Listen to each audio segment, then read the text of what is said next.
গল্পটা পড়লে আশা করি খুব ভালো লাগবে। ইলেকট্রিক চুল্লি থেকে মায়ের ভস্মীভূত বেরিয়ে এলে ছেলে অনেক খুঁজেও মায়ের নাভিকুণ্ডু পেল না। এটা শুধু আশ্চর্য নয়, অবিশ্বাস্য। ডোমগুলো হতবাক।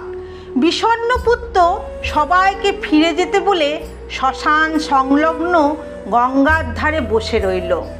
এমন সময় একটা হাতে স্পর্শে তাকালো সে। একটা বুড়ি দাঁড়িয়ে আছে।